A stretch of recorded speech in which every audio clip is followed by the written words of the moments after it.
Dr. Kira Voss stood before the observation window, watching Terra Prime sunset paint the biodome in shades of amber and crimson. Behind her, the Galactic Council's xenobiologists shuffled nervously, their various appendages twitching with what she had learned to recognize as collective anxiety. "Impossible," chittered Collix, the Viridian science coordinator. Their crystalline carapace flickered with distressed purple hues. "Your readings must be corrupted. No ecosystem can function under such chaos." Kira suppressed a smile. 3 months ago, the Council had arrived with their warships and ultimatums declaring Earth's biosphere a violation of every known law of nature. They had given humanity 60 rotations to explain how their world existed without the mathematical precision that governed all other known life-bearing planets. "The readings are accurate," Kira replied, pulling up the holographic display. 30 million species. Overlapping niches. Redundant systems. Extinction events survived through sheer biodiversity. Ambassador Threxon, a towering Korvathi with 6 compound eyes, leaned forward.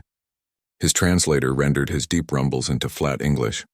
"This defies the principles of calculated evolution. Every stable biosphere requires engineered balance.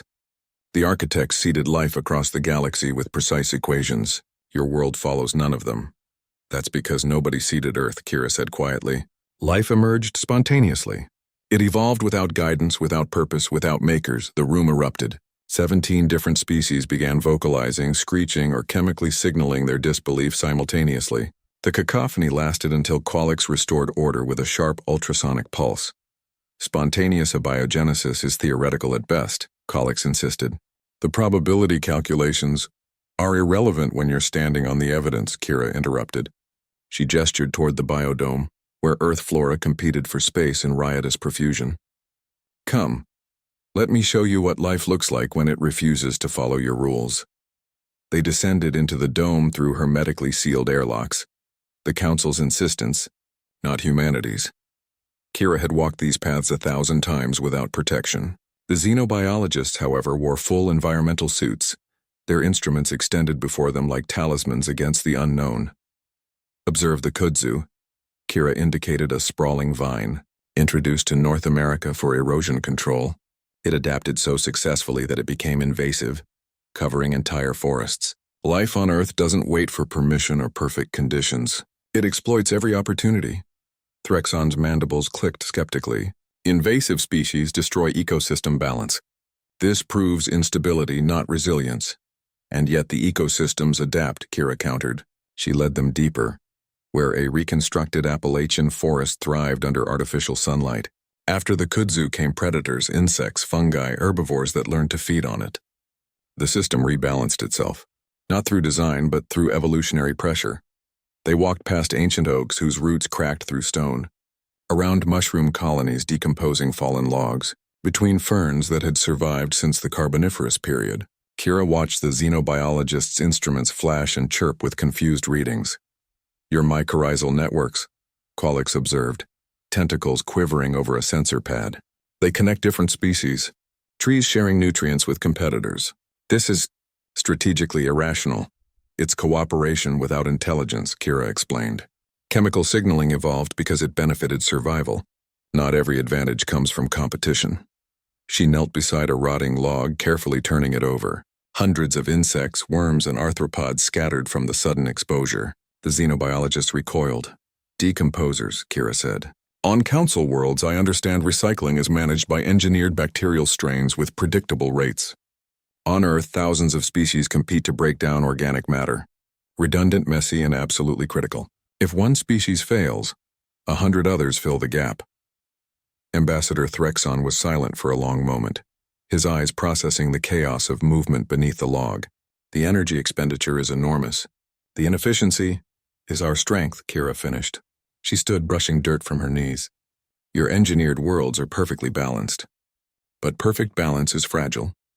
Remove one element and the whole system collapses. Earth's biosphere is robust because it's redundant, adaptable, and messy." They continued through the dome's sections, temperate forest giving way to tropical rainforest, then to grassland savanna.